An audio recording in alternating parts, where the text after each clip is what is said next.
né? Então, Atos, capítulo 10, a partir do versículo 23. No dia seguinte, Pedro partiu com eles e alguns dos irmãos de Jope o acompanharam. No outro dia, chegaram a Cesareia. Cornélio os esperava com seus parentes e amigos mais íntimos que tinha convidado. Está no 25.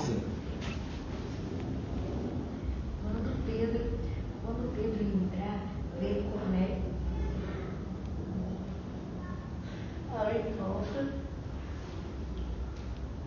E prostrou-se a seus pés, adorando. Mas Pedro fez levantar-se, dizendo: Levante-se, eu sou homem como você. Conversando com ele, Pedro entrou e encontrou ali reunido muitas pessoas e lhes disse: Vocês sabem muito bem que é contra a nossa lei um judeu associar-se a um gentio ou mesmo visitá-lo. Mas Deus me mostrou que eu não deveria chamar impuro ou imundo a homem nenhum. Por isso, quando fui procurá-lo, vim sem qualquer objeção. Posso perguntar por que vocês me mandaram buscar? Cornélio respondeu: Há 4 dias eu estava em minha casa orando a esta hora, às 3 horas da tarde. De repente, apresentou-se diante de mim um homem com roupas resplandecentes que disse: Cornélio, Deus ouviu sua oração e lembrou-se de suas esmolas. Mande buscar em Jope a Simão chamado Pedro. Ele está hospedado na casa de Simão, o curtidor de couro, que mora perto do mar.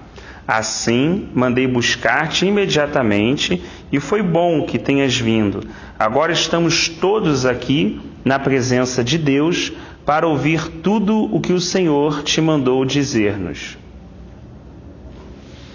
Então Pedro começou a falar: Agora percebo verdadeiramente que Deus não trata as pessoas com parcialidade, mas de todas as nações aceita todo aquele que o teme e faz o que é justo. Vocês conhecem a mensagem enviada por Deus ao povo de Israel, que fala das boas novas de paz por meio de Jesus Cristo, Senhor de todos. Sabem o que aconteceu em toda a Judéia, começando na Galiléia, depois do batismo que João pregou, como Deus ungiu a Jesus de Nazaré com o Espírito Santo e poder, e como ele andou por toda parte, fazendo bem e curando todos os oprimidos do diabo, porque Deus estava com ele. Nós somos testemunhas de tudo o que ele fez na terra dos judeus e em Jerusalém, onde o mataram, suspendendo no madeiro. Deus, porém, o ressuscitou no 3º dia e fez que ele fosse visto, não por todo o povo, mas por testemunhas que designaram de antemão, porque nós que comemos e bebemos com ele depois que ressuscitou dos mortos. Ele nos mandou pregar ao povo e testemunhar que foi a ele que Deus constituiu juiz de vivos e de mortos. Todos os profetas dão testemunho dele, de que todo que nele crê recebe o perdão dos pecados mediante o seu nome. Enquanto Pedro ainda estava falando essas palavras, o Espírito Santo desceu sobre todos os que ouviam a mensagem. Os judeus convertidos que vieram com Pedro ficaram admirados de que o dom do Espírito Santo fosse derramado até sobre os gentios, pois os ouviam falando em línguas e exaltando a Deus. A seguir, Pedro disse: Pode alguém negar a água, impedindo que estes sejam batizados? Eles receberam o Espírito Santo como nós. Então ordenou que fossem batizados em nome de Jesus Cristo. Depois pediram a Pedro que ficasse com ele alguns dias. Amém. Então a gente propôs tentar separar em 3 partes, né? Na verdade, 2 partes, o capítulo 10, e na semana passada a gente estudou um pouquinho sobre a vida de Cornélio. Quem era Cornélio, né? Opa, paz! A gente estudou quem era Cornélio, né? a gente entender um pouco quem era ele no contexto, né, daquela sociedade. E a gente percebeu, além de ser um homem gentio, né, era um centurião, né, então assim, era alguém que não era muito bem visto, né. A gente falou muito sobre essa questão da imagem que a gente forma, do rótulo, né? Mas Deus que conhece o coração, como sempre levou o Rodrigo a orar, Ele que conhece o coração e Ele sabe, né? Independente do rosto, da capa, da forma que a gente é ou que a gente se expressa, Ele sabe o que passa lá dentro do nosso coração, né? E a Escritura diz que Cornélio era um homem piedoso, né? Apesar de ser um centurião, poder levar a vida dele de qualquer forma, vamos botar assim, né? Que um homem que tinha poder, tinha condição, pessoa que estava sempre preocupada com os necessitados, né? Ele estava sempre ajudando as pessoas que estavam ao redor dele. Cornélio era uma pessoa assim, né? Ele não sabia quem era Deus, ele buscava Deus do jeito dele, né? Ele era um homem gentio, ele não sabia como chegar lá, ninguém nunca tinha conduzido ele até ali, né? Ele não era alguém que era judeu, que nasceu, que ia nas sinagogas, nos shabás, que conhecia os profetas e a lei, né? Mas era um homem que, da sua forma, ele tentava buscar a Deus, até que o anjo apareceu a Cornélio e aí falou: Cornélio, as suas súplicas foram ouvidas, né? Pensa que deve ser uma experiência dessa. Estou resumindo o que a gente já viu segunda-feira passada, mas assim, uma tremenda experiência. Estou falando de alguém que não sabia quem era Jesus Cristo, de alguém que não tinha uma Bíblia na mão, nunca tinha ido num culto, que não tinha absolutamente a mínima ideia a respeito da própria pessoa de Deus. Ele sabia que tinha um Criador, alguém que tinha criado todas as coisas, e ele temia esse Criador, ele temia esse Deus, né? E aí Deus envia esse anjo, e esse anjo fala com ele, dizendo: tem um homem chamado Pedro, né? Que ele se encontra agora na casa de Pedro, o curtidor, né? E você vai mandar buscar esse homem, que ele vai ter palavras para poder dizer para vocês. Eu vou assim, uma experiência totalmente inusitada para aquele homem, né? Que provavelmente já tinha uma certa idade para ser um centurião, né? Já tinha um certo tempo, né? de vida mesmo, de experiência de vida. E aí ele manda chamar Pedro. Pedro, ao mesmo tempo, tem aquela visão, né? Que a gente também compartilhou na semana passada, do lençol, né? E quando aqueles homens que Cornélio separou para irem buscar Pedro batem lá na casa, conseguem encontrar a casa, o Espírito Santo fala com Pedro: as pessoas estão aí embaixo, eu mandei elas, então você atende esse pedido e vai, né? Eu fico pensando assim, é uma questão impressionante, essa questão da soberania, né? De como Deus é um perfeito alfaiate, um costureiro, né? Como não tem nada fora, não tem nada que se perde, né? São situações que estão acontecendo em cidades diferentes. Cesareia, né? Se de repente você acordasse em Cesareia, tinha um jornal de Cesareia ali, local, né? Jope é uma outra realidade, né? E você está vendo em cidade, assim, as pessoas parecem que vivem de uma forma tão desconexa, que as situações não têm nada a ver, né? Mas como Deus, ele é, como Paulo fala, descreve, assim, ele é soberano. Quem penetrou nos seus juízos, sabe? Quem deu a ele primeiro para depois receber? Quem conhece essa sabedoria dele? Quem pode, né, assim, entender os seus caminhos? Né? Deus assim, a gente, quando anda com ele, tem que estar ciente que o tempo todo ele vai impactar a gente. O tempo todo ele vai surpreender a gente. Jamais a vida cristã, uma vida monótona, uma vida repetitiva, a vida religiosa pode ser assim, mas a vida com Deus jamais é assim, né? No meio de todas as situações que a gente está vivendo, Pedro estava vivendo um medo, Pedro estava vivendo, digamos assim, uma situação nova para a igreja daquele primeiro século, de perseguição. Cornélio estava vivendo uma situação também que nunca tinha vivido, né? Uma situação muito inesperada, e aí a gente entra exatamente no versículo de hoje, né? Quando Pedro parte no dia seguinte e ele chega ali até a cidade onde estava Cornélio, e estava todo mundo esperando, né? Acho interessante que, assim, Cornélio esperava com seus parentes e amigos mais íntimos que ele tinha convidado. Olha essa coisa interessante, né? Cornélio, assim, é muito comum às vezes a gente ser excludente, a gente viver alguma coisa com Deus, mas assim, Cornélio nem tinha vivido ainda uma situação, já estava preocupado em que outras pessoas também vivessem aquilo que estava vivendo. Cara, não sei nem quem é tal de Pedro, entendeu?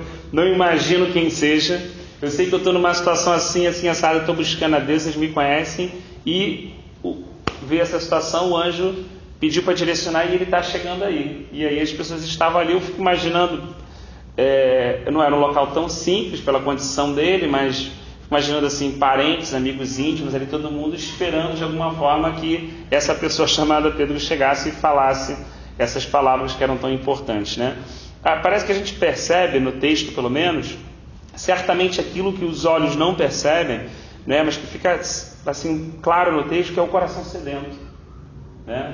As pessoas ali tinham coisa para fazer, gente. Assim, é porque a gente, quando lê, às vezes lê a Bíblia de uma forma religiosa e quer botar como fosse um dia de culto e tal, mas assim, era a vida, é um centurião, tinha coisa para tocar, as pessoas, as situações, como hoje, chegar 11h30 da noite em casa, situação, o bicho pegando mesmo, apertando e tal, essas coisas não são neutralizadas, que a gente lê e quer abstrair essas coisas, mas no meio de toda essa situação da vida, da rotina de todas essas pessoas pararam tudo o que estavam fazendo e ficaram ali aguardando, né? Mas elas não estavam aguardando a pessoa de Pedro, né? Elas estavam aguardando uma mensagem que Pedro carregava. É isso que é interessante, né? As pessoas às vezes hoje esperam muito dos outros, né? Mas aqui parece que essas pessoas tinham um discernimento claro que elas estavam esperando uma mensagem que esse homem entra, porque o anjo falou, olha, ele vai trazer uma mensagem.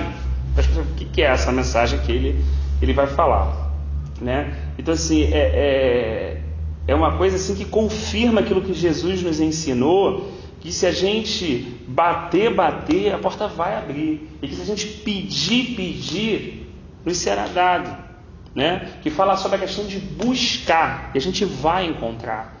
E mesmo Cornélio, sem todo esse conhecimento e sem ter andado com o próprio Jesus, ele bateu, ele buscou, e até que a porta se abriu. E isso é fato, né? A religião não pode proporcionar isso, mas um coração sedento, ele encontra um Deus que está sedento por se revelar, né? Porque é o desejo de Deus se fazer conhecido ao coração que o busca. E ele depois fala isso, até João tem essa revelação. Eu estou à porta e bato, até para aqueles que já são, teoricamente, seus. Porque estava falando a uma igreja, uma carta a uma igreja. E aquele que ouvir, né, vai abrir a porta, eu vou cear com ele vai cear comigo, né? Então a gente percebe em todo ao longo da Escritura, como alguém me ensinou esses dias, que Deus não é um Deus de visita, mas é um Deus de habitação, né? É um Deus que desculpa a expressão, mas assim, um Deus que curtia estar ali com Adão e Eva. Eu fico imaginando assim como Deus, quando a gente para pensar também assim, na morada do Pai. Paulo fala que, né, o Pai mora em luz inacessível, né? O que é essa questão da casa do Pai, que vai além do terceiro céu, né? A grandeza, a majestade, o trono de justiça e o trono de graça, os querubins na base, será que quando você fica pensando nisso tudo, e em tudo que Deus designa fazer, o que deve ser para Deus parar tudo isso, entre aspas, eu estou falando numa linguagem muito simples, dentro do meu entendimento que é muito limitado, parar isso, Rafa, para andar com Adão, que é alguém que foi formado do pó da terra, entendeu? Assim, da terra mesmo, do pó, entendeu? E qual era a alegria e o prazer que Deus tinha em fazer aquilo? Porque a gente fala muito do prazer, né, o tempo todo, né? Ah, Senhor, eu tenho prazer, meu prazer é te louvar, meu prazer é isso, tal. E nem sempre, como o Rodrigão, o Senhor levou ele a orar, nem sempre, grande parte dessas nossas declarações são tão verdadeiras. Mas é engraçado pensar que as de Deus são verdadeiras, porque ele não é homem para mentir, nem filho do homem para se arrepender. Então, quando ele diz que ele tem prazer de habitar no meio do povo, quando ele revelou a Davi que ele nunca fez questão de um palácio, ele sempre habitou no meio daquela tenda, né? Mostra claramente o prazer que Deus tem em estar com os homens. E se a gente parar para pensar na própria obra que ele designou e constituiu, porque na restauração de todas as coisas, João tem essa revelação de forma clara e diz que naquele grande dia não haverá templo, porque o Senhor será o nosso templo, e nem haverá sol, porque o Senhor vai iluminar a cidade.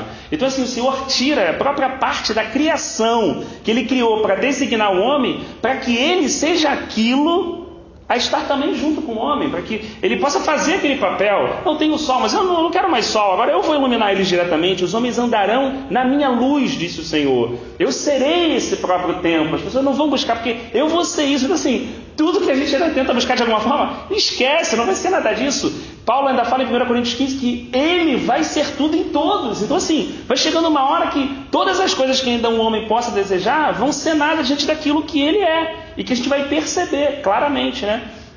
Então assim, claro, Cornélio está tateando, é o início, está batendo na porta, talvez como eu, está batendo na porta, está tentando conhecer esse Deus, conhece um pouco de religião, conhece um pouco de liturgia, disso tudo, mas conhecer essa vida eterna, conhecer essa pessoa, está batendo na porta.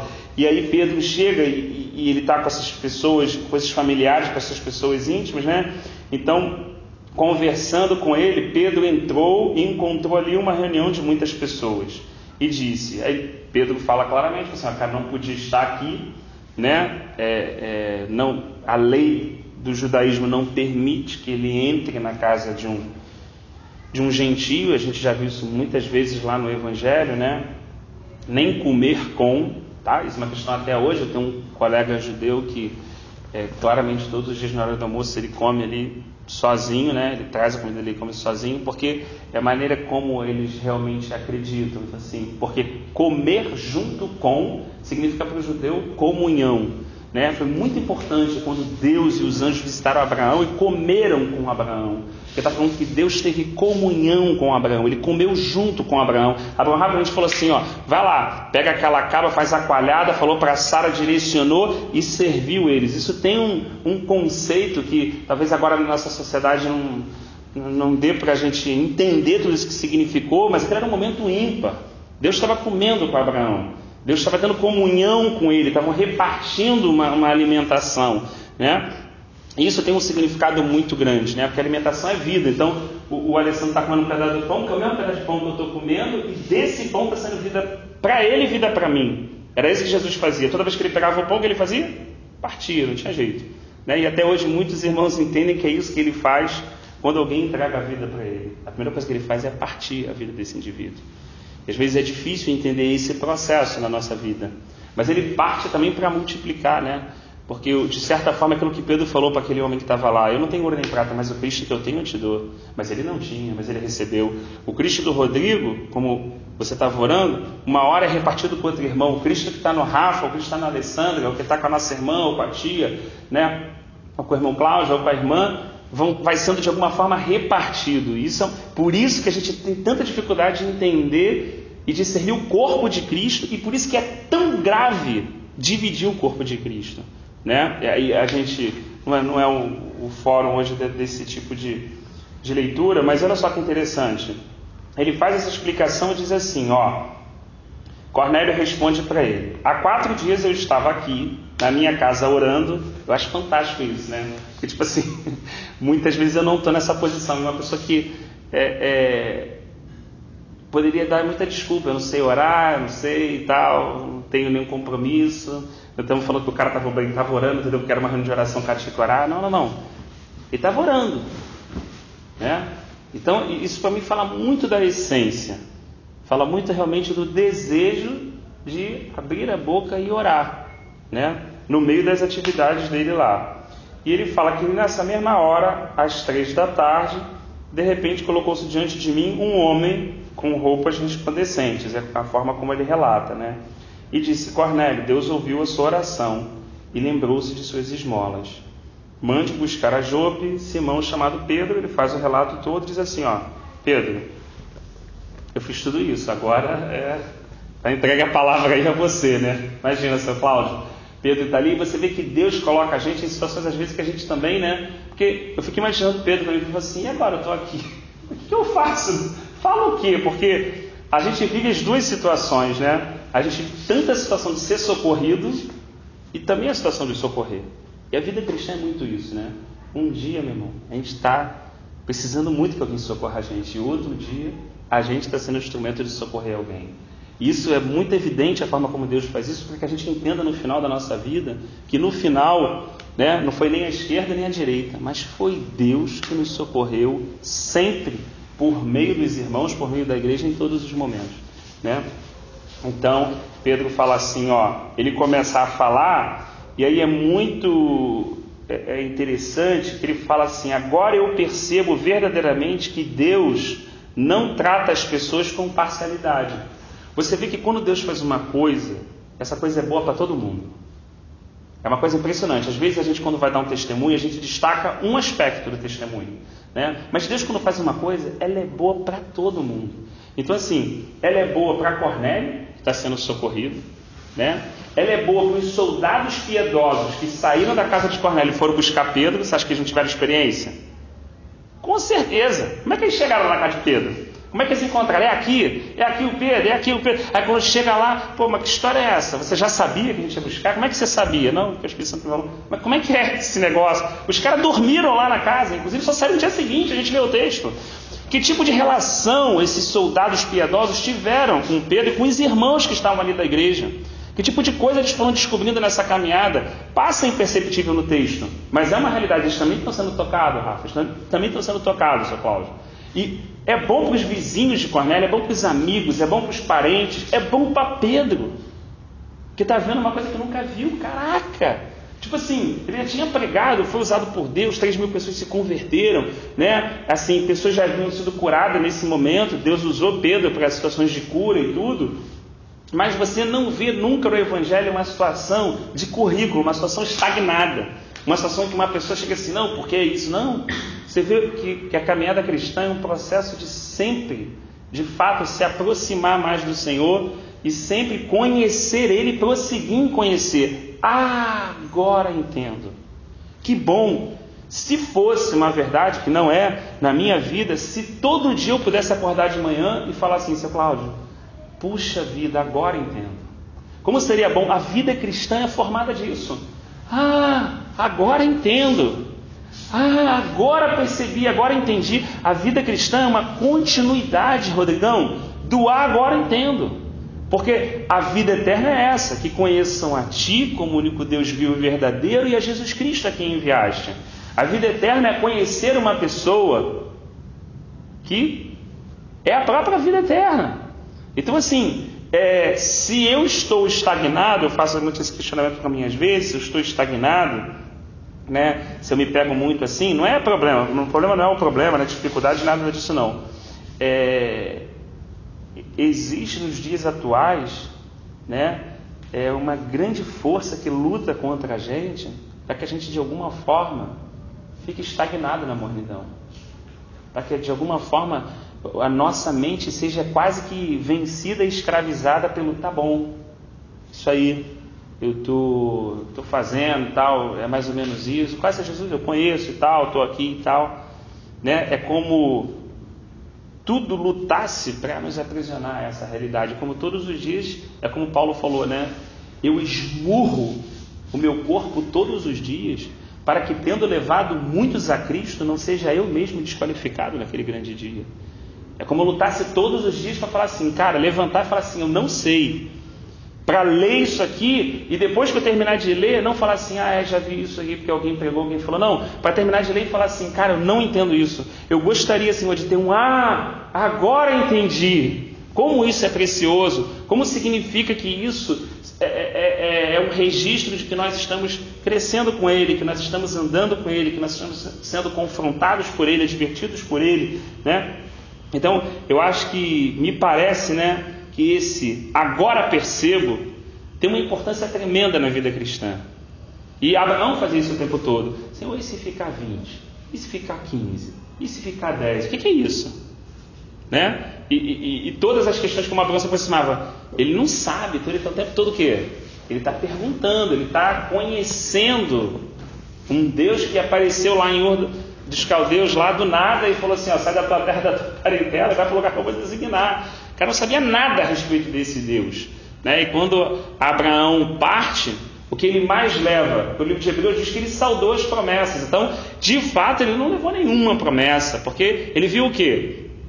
Isaac nascido, né? E pelo menos 1 ou 2, não lembro agora, ele foi com 180, 1 ou 2 filhos, mas ele não viu descendência numerosa, ele não viu dos lombos dele reis e príncipes, ele não viu aquela terra dominada, ele não viu nada, né? Mas ele levou exatamente a pedra de maior valor, aquilo que de maior valor tinha, que era o quê? O conhecimento a respeito desse Deus, né? Aquilo que ele fala antes de subir no Monte Moriá é uma coisa impressionante. Abraão foi o primeiro homem a crer na ressurreição dos mortos.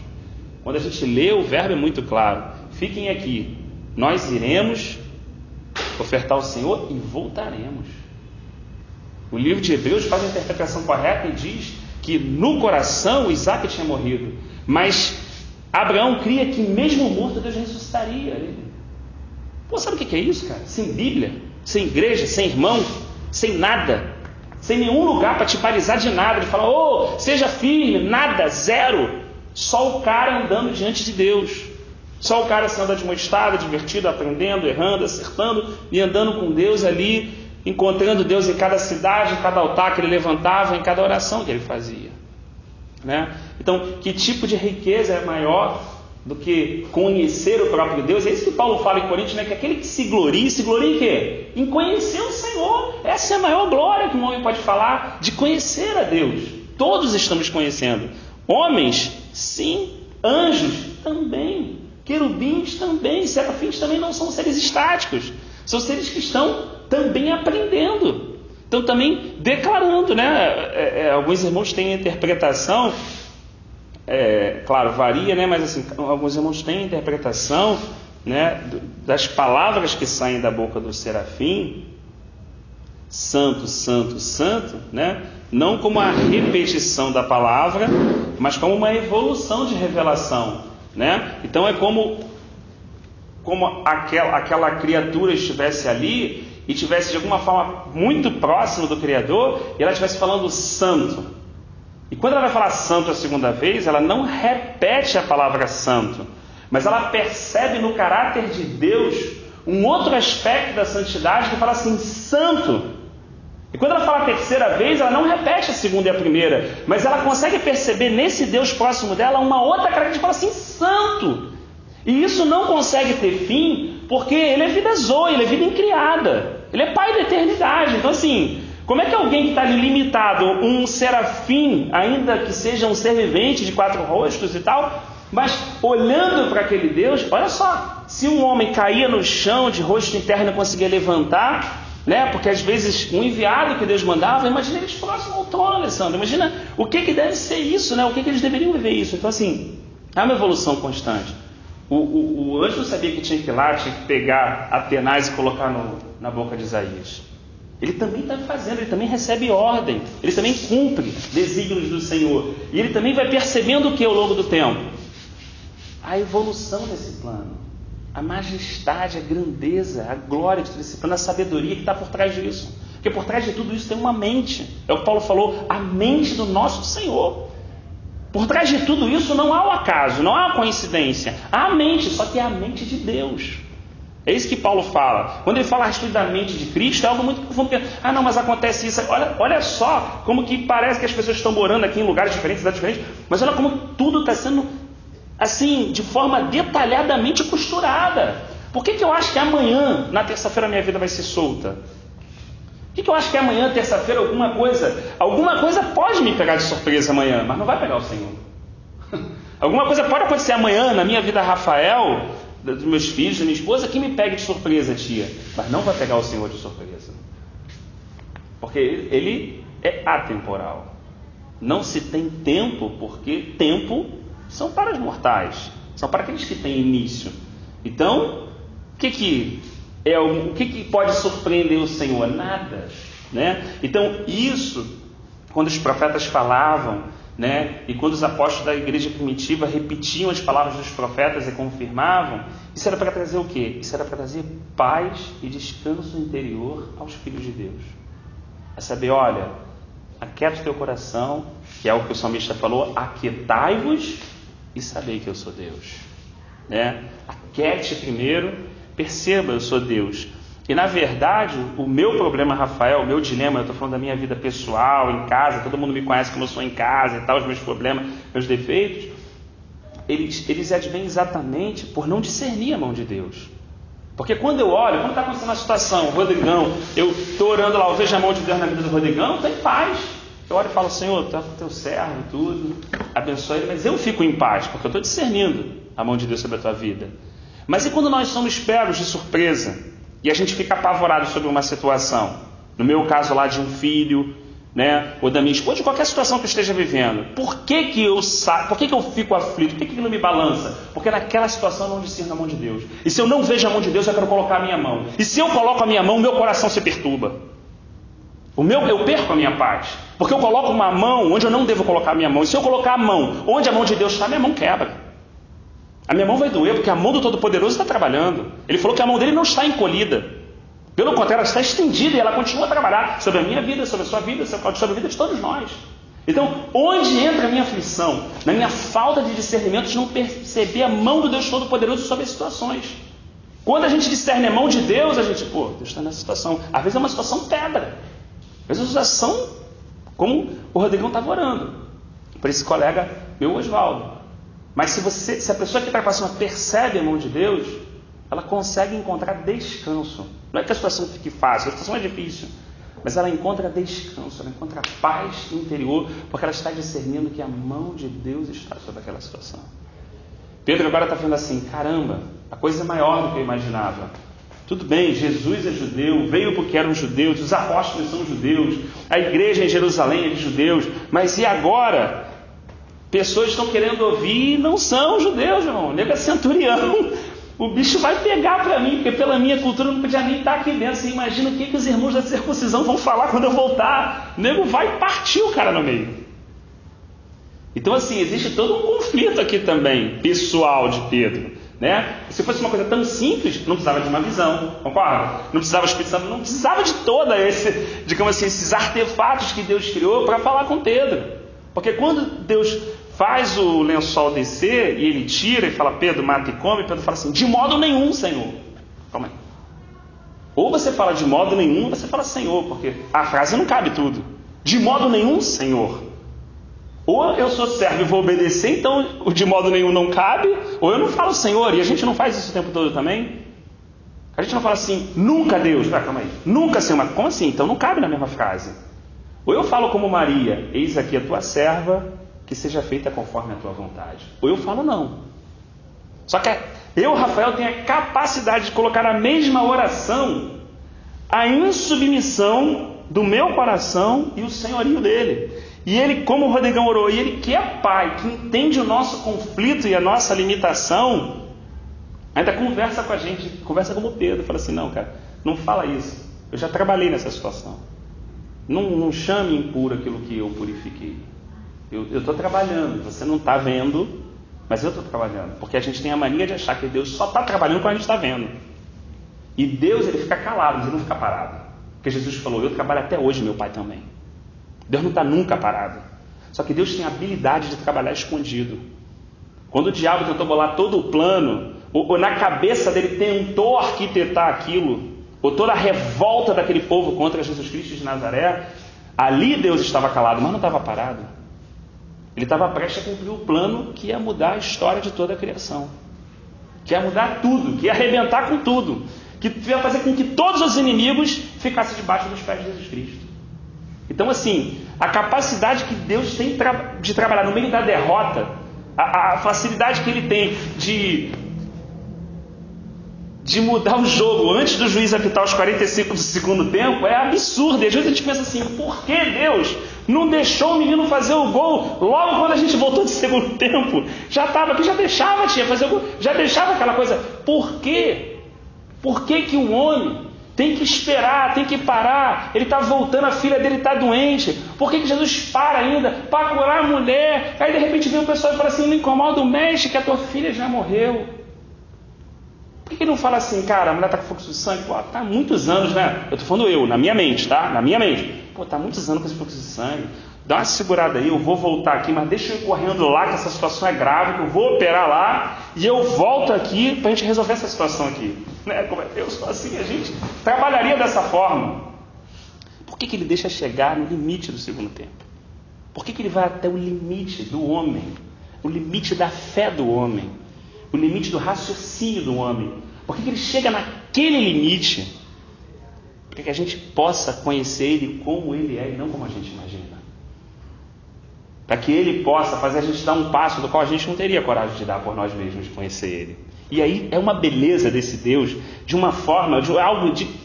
É impressionante, porque ao mesmo tempo que você olha o quadro e parece uma maldade, o cara está indo ao desespero. Ele não ligou para a filha. Jesus falou assim: cara, fica tranquilo, crê somente. Fica imaginando a cabeça daquele maluco. A filha dele morreu, meu. Eu tenho 2 filhos, uma de 9 e uma de 4.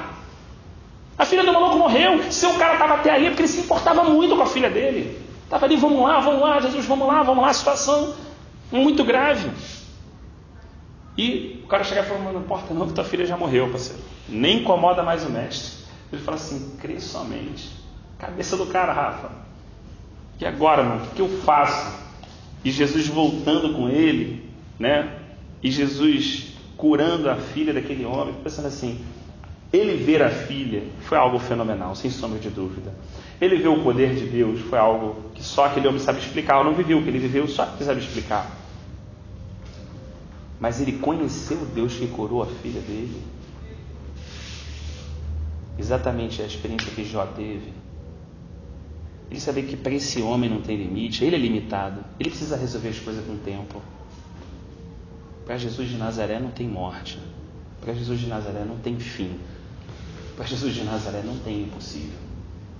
Se ele fala, ele reverte o quadro em qualquer situação. E isso é uma coisa que me impressiona muito. Eu fico pensando, aquela filha levantando, ele, né? Talita, come, levanta. A menina levanta e agora dá de comer, ela está com fome. Eu fico tentando imaginar a rotina daquela família. A mãe falando: meu Deus, mas não tinha nada preparado, a gente estava fazendo um enterro, comida, prepara alguma coisa, mulher, ela está com fome. E aí o marido e o pessoal lá fora escutando, a menina está viva. O que deve ser aquela tarde? Eu fico pensando, o que foi a tarde que eles passaram? Provavelmente aquele cara não voltou para trabalhar. Provavelmente aquele cara não tinha uma atividade, mas ele não voltou naquela tarde. Provavelmente a vida naquele momento foi totalmente diferente para aquele cara. Provavelmente ele possa ter sentado na casa dele, Rafa, e olhando a filha dele que estava morta correndo, e pensar assim: cara, há um dia atrás eu estava desesperado atrás de Jesus. Minha filha estava morta, minha família estava nessa situação. Cara, minha filha está correndo. Caraca, que limite existe para esse homem que é Jesus de Nazaré? Que limite existe para esse cara? Quem é ele, na verdade? Que tipo de paz ele falou que nos daria, que daria segurança para a gente? E aí faz sentido quando um cara vai correndo e abraça o leão no Coliseu Romano, porque viveu uma experiência dessa. Porque ele sabe que não é questão de estar vivo ou de estar morto, de ser resolvido ou não ser resolvido. Ele está ancorado, como o livro de Hebreus fala. É uma âncora que está lá no Santo dos Santos e está amarrada dentro do espírito do coração dele. Ele sabe que nada e ninguém pode separar essa realidade dele. É isso que um cristão naquele primeiro século enfrentava. Ele tinha essa convicção, por meio desse conhecimento que ele teve do Senhor.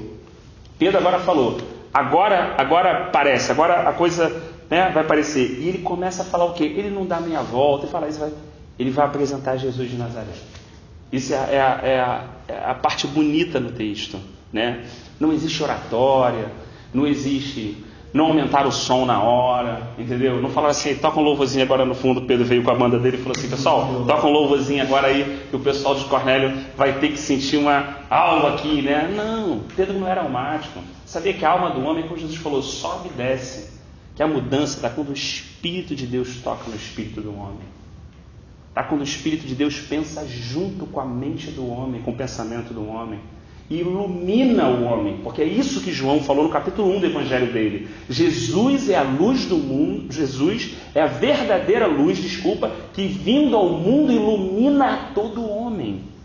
João falou: eu não sou essa luz, ele é essa luz. E ele ilumina. Quando ele ilumina, não há trevas. As coisas ficam absolutamente claras, né? Então Pedro vai, como o Senhor havia ensinado a ele, aponta para Jesus e começa a falar sobre o que os profetas disseram. Está falando o quê? Da palavra. Palavra daquele momento, vamos supor, né? Da lei do Torá, dos profetas, desculpa. Então está apontando, olha, cara, isso que os profetas falaram é sobre ele, nós acompanhamos ele foi ungido pelo Espírito Santo, ele veio, ele morreu, mas ele ressuscitou, ele apareceu para aqueles que estavam andando com ele. Começa a narrar literalmente o nascimento, a vida e a morte de Jesus Cristo, né? Focando no Senhor mesmo. Ele diz assim, que enquanto Pedro ainda estava falando essas palavras, o Espírito Santo desceu sobre todos os que ouviam a mensagem, né? Isso é algo que eu desejo no meu coração, almejo ver, né, na nossa geração. né, é que quando o nome de Jesus Cristo seja anunciado, quando ele realmente seja anunciado como ele é, como realmente ele sabe, ele seja o cabeça, ele seja único, quando chega a reflexão de que a história é dele, a história não é nossa, essa história não é nossa, essa história é dele, sempre foi dele. Quem está contando a história do universo é o Pai a respeito do seu Filho. Ele é o centro, como Paulo falou em Efésios. Ele é o cabeça da igreja, não só da igreja, mas de todo o principado e potestade, né? Então, todas as coisas convergem para ele. Então, nesse momento, o Espírito Santo desce sobre todo mundo. Cara, acho impressionante, que foi o que Jesus falou. O Espírito Santo viria o quê? Para falar aquilo que é dele, para glorificar ele. E é isso que está acontecendo aqui. As coisas fazem sentido, elas realmente acontecem. Isso não é uma ficção, não é uma história. Pedro falou que ouvia essas pessoas, olha só, e dizia assim, descia sobre ele, confirmando sobre todos, pois ouviam falando em línguas e exaltando a Deus. Então você fica imaginando, eles estavam exaltando a Deus. O Espírito Santo, quando veio sobre eles, veio encheu eles, muitos exaltando a Deus diretamente, outros, alguns acreditam, falando em outras línguas, e aquelas línguas com significado de adoração e exaltação a Deus. Então você vê que aqui o tempo todo a obra é de Deus. Começa nele, aconteceu por meio dele e termina nele, e tudo é para ele, porque o fim dessa reunião, Rafa, é todo mundo que está ali, Pedro olhando, sem saber muito o que fazer, já nem terminado ainda, né? Mas as pessoas já exaltando o Senhor. Centurião, vizinho, parente, soldado piedoso, nego de tudo que é etnia, entendeu? Tudo que é tipo de função, trabalho, todo mundo misturado ali mesmo, entendeu? Não tinha aquela situação. E todo mundo recebendo de Deus e exaltando e glorificando a Deus. Então, assim, Pedro diz assim, caramba, como é que a gente vai negar água a esses caras? Né? Porque assim, não ia ser, um gentio jamais ia descer as águas, né? Nenhum judeu iria batizar um gentio, assim, em sã consciência falando, né? Sã consciência falando. Então foi assim, cara, a gente não pode, eles já foram batizados no Espírito Santo. A gente não tem como negar. Então, aquela reunião se transformou num grande batismo. Eu fico pensando na alegria que deve ter sido. Agora também, uma conjectura, mas que não fere a tradução original do texto, mas assim, fico imaginando o que deve ser. Ele ficou ali alguns dias, né? O pessoal falando daquela alegria, falando do Senhor. Eu fico pensando, Cornélio parando e pensando assim, quanto tempo batendo nessa porta, quanto tempo conhecendo o Senhor, e hoje eu estou te conhecendo, sabe? Hoje eu estou te sentindo. Hoje é real, essas palavras estão fazendo sentido. Eu fico imaginando o Cornélio sentado, tentando digerir tudo aquilo que estava acontecendo. Um soldado piedoso, um parente. Meu irmão, o que eu vim fazer aqui? Como você orou? Será que é a gente que está aqui mesmo? Ou será que é ele que está trazendo a gente de uma questão que a gente até acredita que a gente está vindo? Existe em algum momento que eu não consigo nem discernir uma decisão interior lá nossa, mas no fundo, quem trabalha tanto querer como efetuar, Paulo falou que é ele, porque ele opera infinitamente mais do que pedimos ou pensamos, conforme o próprio poder dele que opera em nós. Então, você olha assim, cara, mano, eu deito e me levanto, porque ele é comigo. Ele vai na minha frente e a minha retaguarda. Ele é o meu general, mas quem luta também é ele, porque ele é que pega a espada na mão para lutar, né? Então assim, ele é a luz do mundo, mas também é o pão da vida. Então assim, costurando a situação, eu falei assim, caramba, então eu fiquei imaginando aquelas pessoas ali, e Pedro falou assim, pessoal, e agora, e aí, tem uma água aí, como é que a gente vai fazer agora para batizar o povo, né? Mas o que é batizar? Né? Olha só, cara, não tinha nenhuma liturgia, né? Zero, só essência, só vida. Não tinha assim, mas calma aí. Cornélio, você fez aquela classe, o pessoal te explicou, eu vou parar aí para explicar aquele negócio que você tem que fazer tantas coisinhas então. Tem domingo a gente fecha, eu vou lá de novo, eu volto para jogo, e aí você manda o cara lá e... Entendeu? É a questão, é bom uma mínima organização, é bom, mas só depois que tem vida.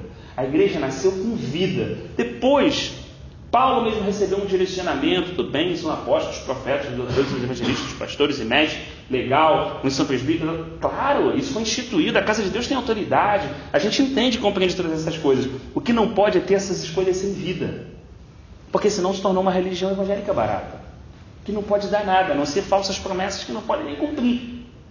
Então, quando a gente fala da essência da vida, Cara, isso que emana, isso que atrai as pessoas é a vida.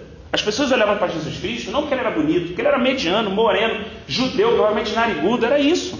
O texto de Isaías, inclusive, profetiza sobre isso, que ele era como um oprimido. Olhávamos para ele o quê? Como um aflito de Deus.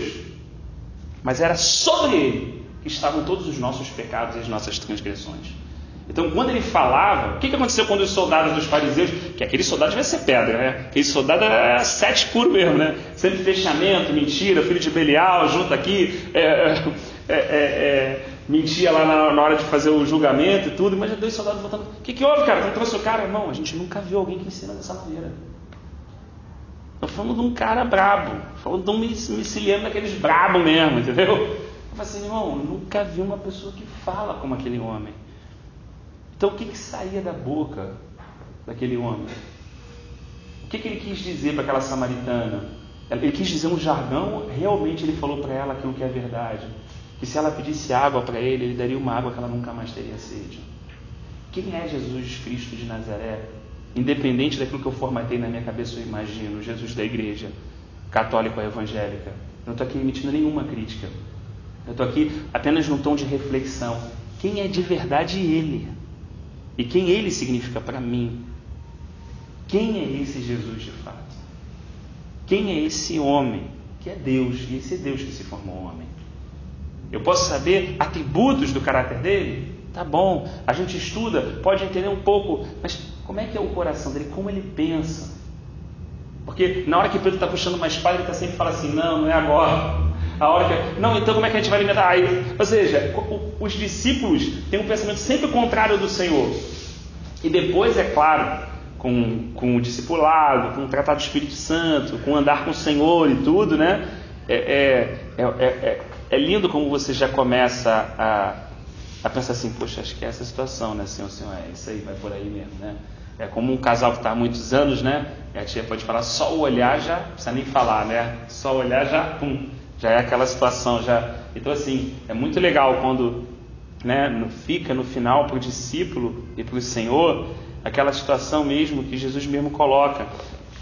Botou a mesa, voltou e ficou ali no cantinho, esperando o seu mestre comer, atento sobre as mãos dele, para saber o que as mãos dele iam pegar. Davi usa esse tipo de metáfora, né? Como os olhos do servo estão atentos sobre a mão do seu Senhor. Pô, Davi viveu na lei, meu irmão, caboclo para viver na graça, para perceber, já que desde aquele momento no Salmo 51 ele falava, se o Senhor quisesse, né? Eu sei, Moisés escreveu, o Senhor mandou ele escrever, tinha que fazer a oferta, eu sei, uma figura importante, mas lá no final de tudo, se o Senhor quisesse isso mesmo, eu daria. Mas eu sei que no fundo o Senhor quer um coração contrito e quebrantado. É dele que o Senhor não despreza, porque o Senhor ama a verdade no recôndito do coração humano. Como o cara viu isso, Rafa? Como o cara percebeu isso? Isso não era uma música, isso não era um CD gravado, isso não era uma ministração repetida. Isso era uma coisa que você repete hoje, mas porque você leu, eu li. Mas o cara não leu, tia. O cara percebeu isso se relacionando com Deus. Falando, o Senhor fala isso, mas no fundo o que o Senhor quer é isso. E Deus fala assim, é isso mesmo, Davi. É isso aí. Os meus olhos estão sobre esse coração. Sobre o coração contrito e quebrantado. Isso eu nunca vou desprezar. Sobre aquele que se humilha, é esse que eu vou exaltar. E o que se exalta, eu vou abater. Então, assim, esse momento que eles estão vivendo aqui, né? Eu acho que é um momento ímpar, né? Ímpar, assim, porque está se cumprindo uma palavra profética. Jesus falou assim, há um outro rebanho, né? Mas eu trarei essas ovelhas de lá, né? Juntarei esses rebanhos e seria um só pastor. Jesus estava falando dos judeus e dos gentios, né? Aquilo que Paulo falou lá em Romanos a respeito do plano divino, já inseriu os gentios na oliveira brava. Aquilo estava acontecendo nesse momento da história. Irmão, é uma coisa magnífica pegar, analisar as profecias, é um momento assim maravilhoso, dá uma êxtase, mas a situação é tão simples. A situação do pescador que saiu da casa de um curtidor para ir na casa de um centurião, Rodrigão, para falar a respeito de Jesus. Em toda essa simplicidade, né? Deus está cumprindo profecias de 1000, de 1500 anos. Deus está fazendo um desfecho de unir judeus e gentios, concretizando aquilo que Ele fez na cruz, que estava lá, era uma realidade, mas agora essa muralha de separação está caindo, essa muralha de inimizade está caindo, sabe? E isso aconteceu com uma coisa simples. Então assim, uma coisa fica para mim: não adianta a gente esperar coisa muito grande de Deus, que vai dar cambalhota, isso, aquilo, pá, que a gente vai juntar. Eu lembro que eu era assim, quando eu voltei de Buenos Aires, eu estive em Campos, aí logo depois eu falei assim: caraca, como os caras estão vivendo tudo isso, cara, muita cura. Aí eu ficava assim, né, era tanta gente caindo endemoniado. Eu tinha um trabalho que se chamava de cabeleiro. Cabeleiro era o cara que só carregava os endemoniados, né? Quando esse irmão falava assim, é muito interessante, um irmão simples de doer, ele falava assim: oi, bien Satanás. E quando ele falava assim, meu irmão, mas caía pilha de gente no chão endemoniada. Nosso trabalho era só orar, pegar aquela pessoa e carregar ela até chamava aquela carpa de liberação, que era o local onde os irmãos ministravam para aquela pessoa realmente ser liberta, pessoas mais experientes. A gente só levava até ali e aqueles irmãos, né, faziam aquele trabalho. E aí aquela coisa e tal, aquela situação. Aí quando eu voltei para o Rio, eu falei assim: cara, tem que conseguir uma reunião com o secretário, para a gente tentar trazer esse cara aqui. Consegui o contato, fui lá, né, para falar com o cara e tal, não sei o que. A gente viaja em muitas situações, porque é da idade, da juventude. Você fala assim: não, que agora Deus vai sobre a nossa cidade, a cidade é do Senhor e tal. Cara, eu olho para trás hoje e falo assim: cara, tudo isso é pertinente, tudo isso é lícito, mas eu fico imaginando assim: cara, Deus deve olhar do céu e rir com carinho, né? Rir com carinho, porque isso acontece assim, cara. Quando você lê sobre o avivamento da Escócia, país de Gales, começa a estudar a vida dos moravianos. Cara, começou na casa de um curtidor, meu irmão. Mais de 100 anos de avivamento. Começou dentro de uma casa, com 2, 3 pessoas. Pega o tempo da década de 70, do avivamento em Buenos Aires, fala assim: cara, não acredita, é tudo o contrário. É ele. Aí faz sentido, você fala assim: cara, ele veio no estábulo, parceiro. Agora está fazendo sentido. O cara cresceu na Galiléia, foi carpinteiro, parceiro, eu estava enganado. Me ensinaram errado. Me ensinaram a adorar a Deus errado. Me ensinaram a servir a Deus errado. E eu aprendi. E agora, para eu poder chegar aos 35 anos de idade e falar assim: Senhor, eu não sei te servir, eu não sei te adorar. Me ensinaram desse jeito. Como é que a gente adora? Como é que o cego fez, como caiu de joelho quando o Senhor deu a visão para ele, quando ele falou assim: mas quem é o Messias? Jesus falou assim: é o que fala contigo. As pessoas dizem que o cara caiu mudo aos pés de Jesus Cristo de Nazaré, né? Então como é que é? Como é que se faz isso, né? Porque tem aqui uma fórmula que fala, tem uns livros aqui que escrevem, mas assim, isso eu vou fazer o que Davi falou, eu vou juntar minha dúvida de coisas e vou fazer, mas eu estou chegando à conclusão que não é isso que o Senhor quer. Não é isso que o Senhor quer. O que é a graça? O que é a graça? O Senhor falou que o seu filho, João, conseguiu ter essa revelação, o Espírito Santo mostrou para ele: o Verbo se fez carne e habitou entre nós.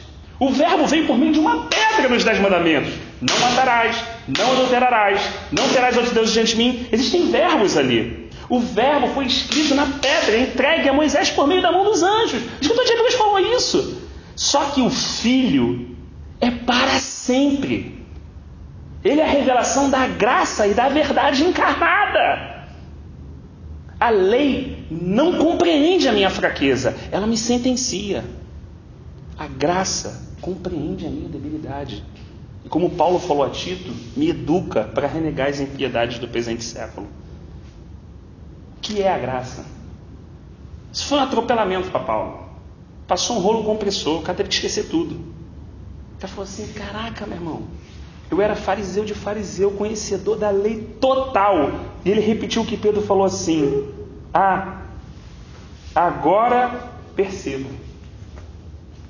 Paulo também falou: agora percebo. Agora percebo. A lei que é boa, santa e justa, o pecado veio por meio dela e me matou. Porque eu tentei guardar essa lei toda a minha vida, guardando esse mandamento, mas na verdade Deus deu esse mandamento não para que o povo cumprisse, Paulo entendeu isso e falou assim, cara, que loucura, mas que sabedoria é dessa? Concorda, irmão? Quem vai dar uma coisa para você não cumprir? Não faz sentido. Assim, caramba, porque eles sempre acreditaram que era para cumprir mesmo. Só que Paulo falou assim, que a lei avultou o pecado. Onde não há lei, você não tem transgressão. Você não pode julgar alguém que ela transgrediu alguma coisa se você não tem a lei para aquilo. Isso até na nossa sociedade. Paulo falou assim, caramba, então a lei veio para avultar o pecado. Então a lei veio por dois motivos simples, para que o homem pudesse se conhecer, para que o homem primeiro pudesse entender o tamanho da queda dele, da situação que ele estava e de que ele realmente precisava de um Salvador. Então, ao mesmo tempo que a lei avulta o pecado e mostra a realidade do homem, da queda humana, ele também aponta para a redenção. É isso que Paulo entendeu. Então a lei serve de aio para nos conduzir até Cristo. Então a lei é um tutor, como um tutor romano, que com 11 anos de idade eu não tenho esse conhecimento, não dá para eu governar, fazer minha função, então tá bom, vou te ajudar aqui. Quando você tiver 18 eu pulo fora e você segue. Paulo falou assim, é isso. A lei veio para isso. Por isso que quando eu quero fazer aquilo que consinto com a lei, eu vejo que é boa, mas nos meus membros opera uma outra lei que faz exatamente aquilo que eu não quero fazer. E Paulo consegue falar assim, agora percebo como Pedro, que devemos anular a lei? Paulo fala assim, de modo nenhum. Jesus falou isso, vai passar céu e terra, nem um tio da lei, Rodrigão, vai passar. Mas por meio da graça, nós vamos estabelecer a lei. Porque nós não somos salvos por meio do cumprimento da lei, como Paulo nos ensinou. Mas nós somos salvos pela graça, mediante a fé. E isso é dom de Deus para que ninguém se glorie. E por meio dessa graça, aí sim, estabelecemos a lei. Porque ela vem pelo estabelecimento do amor. Amando a Deus de toda a tua alma, de toda a tua força, de todo o teu entendimento do teu próximo com si mesmo, toda a lei está cumprida. Então vem a nova aliança, vem o sol, vem a realidade, não vem mais a figura, vem Cristo revelado na plenitude dos tempos. Paulo falou assim, agora percebo, tudo isso está enquadrando aqui, está entrando aqui no meio da vida de Cornélio, dos amigos, dos guardas, tudo está acontecendo, provavelmente às 3 horas da tarde na casa daquele homem, que foi um momento inesquecível da vida dele, eu acho. 3 horas da tarde, está vendo isso, seu Cláudio? Imagina, mudou tudo, mudou a história que ele pensava, se ele era centurião, se não era, qual era a posição. Tudo parou e falou assim, cara, existe uma outra proposta completamente diferente. Um coração, provavelmente as pessoas estavam com o coração cheio de alegria, porque o texto relata isso. Elas estavam cheias do Espírito Santo, cheias de alegria. Ali todo mundo junto, sabe, o tempo parou, a vontade de comer, a vontade de, sabe, parou, eles estavam vivendo aquele momento. E assim, como é precioso, né? Como deve ser precioso, né? Cada momento desses que a gente vive com o Senhor, cada oportunidade dessa que o Senhor nos dá na segunda, na terça, na quarta, sabe, no meio dos perigos, dos riscos, como Paulo falou, como os servos de Deus viveram na antiga aliança também, né? Deus fala, e é a maneira dele, ele designou assim, não adianta eu contender com ele. Ele fala assim, ó, se você passar pelo fogo, eu não vou te tirar do fogo, eu vou passar junto contigo. E se você passar sobre muitas águas, eu não vou te tirar, mas eu vou passar contigo, você não vai se afogar. Então a maneira que Deus trabalha é assim. Ele passa junto com a gente no vale da sombra da morte. Não impede a gente de atravessar. Mas ele passa junto. É por isso que Davi fala assim, então não temerei mal algum. Porque sozinho a coisa vai babar. Mas se tu estás comigo, ele disse no Salmo, então não temerei mal algum. Então, olhando por essa perspectiva, fazendo essa reflexão, qual é a grande promessa que o Senhor nos deixou? Mais do que todas as coisas que podem ser ensinadas nos dias atuais. Eu estarei convosco todos os dias, até a consumação dos séculos. Para a gente se agarrar. Eu posso perceber, eu posso não perceber, eu posso discernir, eu posso não discernir, independe da minha falhabilidade, da minha limitação, tia. Ele sempre vai estar lá. Não foi assim que a Rodrigão orou no início, quando a gente começou? Eu posso ver as costas, eu posso não perceber, mas o Senhor vai estar lá. O Senhor é fiel. Eu posso me desesperar, mas o meu desespero só é fruto de uma coisa, de não perceber que a mão do Senhor está sobre essa situação e nada pode sair do teu controle E o Senhor ainda vai trabalhar nessa situação de uma forma que eu não consigo entender ainda nesse momento. Mas eu posso descansar em Ti. Não é descansar no sentido de paralisar. É até de poder fazer alguma coisa, mas com descanso interior. Porque a mão de Deus está sobre essa situação, né? Então a gente fecha o capítulo 10, né?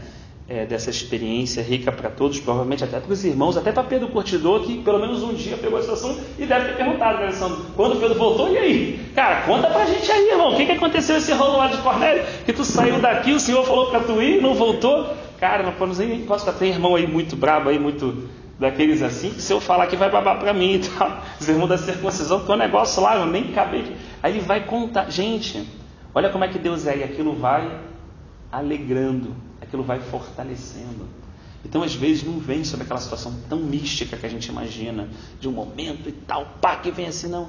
Às vezes ele, quando uma pessoa conversa contigo, tem um momento de comunhão durante o dia, te liga, um telefone, você encontra alguém, às vezes você dá um abraço em alguém, a gente não percebe esse Cristo em nós, tendo exatamente comunhão conosco e com o outro irmão. E daqui a pouco você passa aquela situação e fala assim, caraca, o que houve, né? São duas situações que a gente percebe. Quando a gente está benzão, daqui a pouco a gente está mal e a gente não consegue ver o que aconteceu. De repente, putz, parece que foi o óleo todo embora. E o contrário também, quando está tudo assim, daqui a pouco você, caraca, estava pesado mesmo. Aí tenta fazer um feed, alguma coisa assim, um back daquele momento, aí você fala assim, caramba, uma coisa que você leu, sabe? Mas que o Espírito Santo, quando você leu, trabalhou lá dentro. Porque ele trabalha, às vezes, mesmo sem a nossa consciência. Isso que é impressionante. Eu não tenho que entender tudo para Deus falar, agora eu vou trabalhar. Não. Senão eu estaria perdido. Ele trabalha, às vezes, eu só vou entender o quê? Depois. É por isso que os profetas falavam muito. Para que vocês entendam e saibam. Sempre começava uma profecia assim, né? Porque tem o conhecimento intelectual, que é o intelecto, no sentido de estar um aspecto da faculdade da alma, e tem o saber do Espírito. Muitas vezes Deus está fazendo algo no nosso Espírito e a gente não observa, não percebe. Você sabe que está acontecendo uma coisa, você não consegue discernir, né? Você só entende quando isso vem para o aspecto da faculdade da alma da mente. Aí você fala assim, putz, cara. Aí você raciocina e fala assim, caramba, Pai de Deus estava fazendo aquela situação, então, cara, chegou aquela notícia.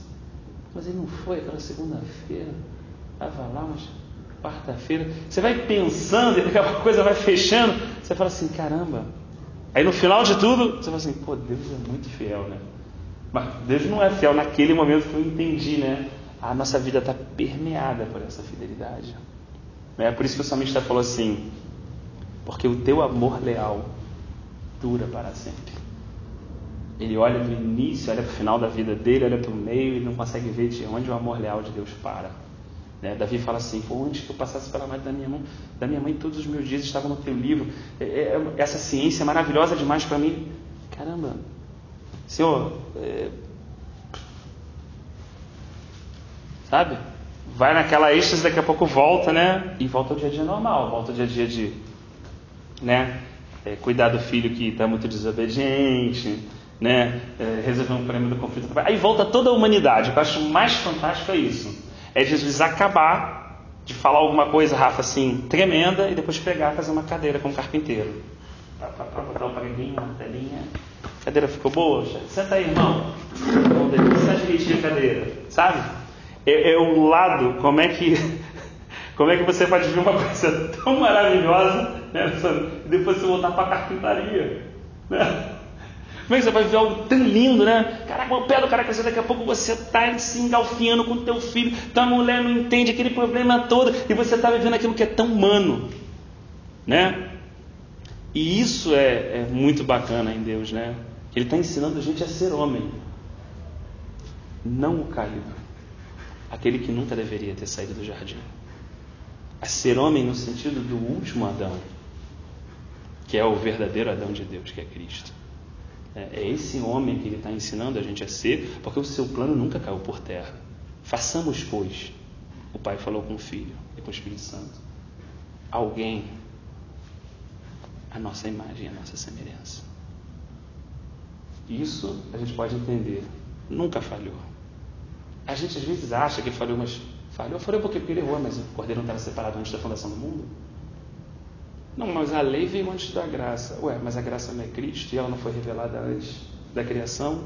E eu existo por lei ou por merecimento? Eu existo por merecimento, não fiz nada para existir, então eu existo por graça. Se existo por graça, não porque mereço. Então a expressão da graça está antes do início de todas as coisas serem estabelecidas. O salmista entendeu. Tu és um Deus de eternidade a eternidade. Você vai olhando tudo isso, tem que te trazer descanso, tem que me trazer descanso, tem que trazer alegria e conforto ao nosso coração. De independente de como as coisas estão hoje, segunda-feira, 11 de junho de 2018, há uma realidade da qual nós podemos simplesmente não perceber, não enxergar, mas é real. Deus está no controle de todas as coisas. Todas, e que o amor dele dura para sempre. E ninguém e nada pode nos separar desse amor. Essa é a realidade. Faz assim, vai voltar para a carpintaria. Eu brinco lá em casa, já estamos na carpintaria de novo, um pegando o outro, aquela confusão toda e tal. O irmão falou, cala essa boca aí, não sei o quê. Aí já julguei o irmão, já falei assim, porque você também não vem, não busca nada Deus, agora tu fica aí nessa luta, mas não, e tal. Aí já julguei, já voltei para cá para a carpintaria. O meu lugar é carpintaria, Rodrigão. O meu lugar é ser trabalhado. O meu lugar é passar plena na minha vida, é meter o prego, é mudar para cá, mudar para lá, a gente volta para a carpintaria. Aí de repente tem um momento sublime, sabe? Aí chega em casa, tá todos chorando, já botaram um louvor, todo mundo chorando e tal, sabe? É legal, né? Bonito, as crianças de 14, 12 anos sentindo a presença do Senhor, cara, aquela maravilha. Aí eu, de fora, tô olhando aquilo e tal, chego, pô, caramba, que benção, Senhor, você trabalha na vida dos filhos e tal. Isso 10 horas da manhã. 15 horas está todo mundo se pegando, ninguém fala com ninguém, não entra no meu quarto, não sei o que, entendeu? Aí eu olhando de fora eu falo assim, Deus, eu sou igualzinho. Meu irmão, eu saio de um lugar que eu chamo de culto, de um prédio que eu chamo de templo, até hoje, porque eu não entendo que o Senhor não tem nada a ver com isso. Mas até hoje ele insiste com isso. Aí eu saio de um lugar desse, pai, tudo isso e tal, e volto, e fico bolado com uma situação A, B, C, D. Caraca, eu sou igual a essas crianças de 14, 12 anos. Eu sou igual, me dá a paciência que o Senhor tem.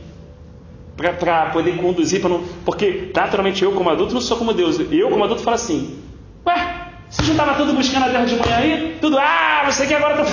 né? Eu jogo na cara. É diferente, se eu não estiver vigiando, Rodrigão, eu jogo na cara, e aí? Deus não faz isso comigo. Deus deixa dar corda. Eu fico falando. Pô, Clarice, mas eu te falei isso, não sei o que, pô, tá teimosa pra caraca, não sei o que. Deus fica. É engraçado que daqui a pouco ele traz à memória aquele momento lá de trás. Aí tu pensa naquele momento, cara. Aí tu pensa naquele momento. Vem o quê? Aquilo que Paulo falou. O amor de Cristo nos constrange. Tu vai baixando a voz. Sabe?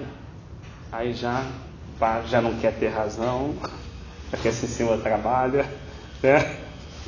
Vem com a tua justiça, não para que eu me sobreponha à minha mulher, não para que a minha mulher se sobreponha a mim, mas que com a tua justiça venha paz na minha casa. E para que o Senhor nos edifique e que a gente cresça no Senhor. Porque esse vai ser o fim. É por isso, o reino de Deus é isso. É justiça, paz e alegria no Espírito Santo. Que coisa melhor para você ter dentro de casa, né, Alessandro, do que isso? Porra, não existe, maluco. Qualquer outra coisa, eu posso correr atrás, eu posso ser até teimoso, eu sou às vezes, eu corro atrás todo dia de outras coisas que não são, mas no final da conta, 5 minutos. Deus é assim, ele precisa de 5 minutos. Se tu parar 5 minutos, acabou. E em 5 minutos ele consegue quebrar todas essas coisas dentro da gente, né? 5 minutos. Tu parou, não sei o que, o ônibus quebrou, tem greve, não sei o que, mas tu vai parar em 5 minutos. Se você 5 minutos, você é o qual de abrir aquele momento do coração. Todas aquelas coisas que são mega importantes, de repente, viram farelos, né? Então, assim, que o Senhor nos ajude nesse processo. E se o Senhor permitir, aí a gente volta para o livro de Provérbios na semana que vem.